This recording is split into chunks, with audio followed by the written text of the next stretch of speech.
ठाण्याच्या भोईर कुटुंबाने आपल्या लाडक्या बाप्पासाठी जेजुरी गडाचा देखावा साकारलाय। भोईरांच्या घरात 1947 पासून गणेशोत्सव साजरा करायला सुरुवात झाली आणि तेव्हापासून त्यांनी सामाजिक आणि ऐतिहासिक देखावे सादर केले आहेत। यंदा भोईर कुटुंबियांनी जेजुरी गडाचा देखावा साकार केलाय आणि यासाठी पर्यावरणपूरक वस्तूंचा म्हणजेच लाकूड, कागद, पुठ्ठा आणि नैसर्गिक रंगांचा वापर केला आहे। देखाव्याचा आढावा घेतलाय प्रतिनिधी निकेश शार्दूल यांनी।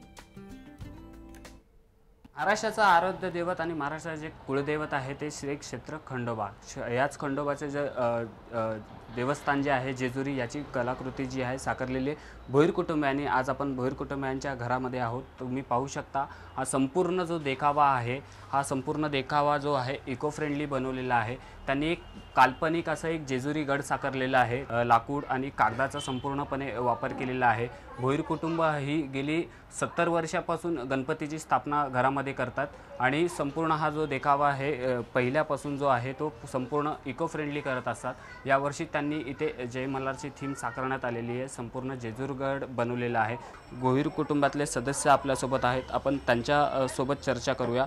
सर, काय सांगाल, कधीपासून तुम्ही गणपतीची स्थापना करताय, कितवं वर्ष आहे तुमचं आणि काय संकल्पना होती? मला सामाजिक, पौराणिक, धार्मिक, सायन्स या सगळ्या विषयावर सजावट केलेली आहे। एकच आहे त्यातून का समाजाने त्यापासून काहीतरी प्रबोधन घ्यावं।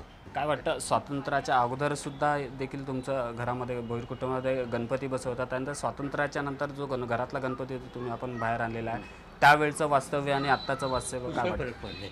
पुष्कळ फरक पडला। पूर्वी टिळकांनी जो सांगितलं होतं गणेशोत्सव साजरा करा, समाजाला एकत्र आणा, त्याप्रमाणे आम्ही करत होतो।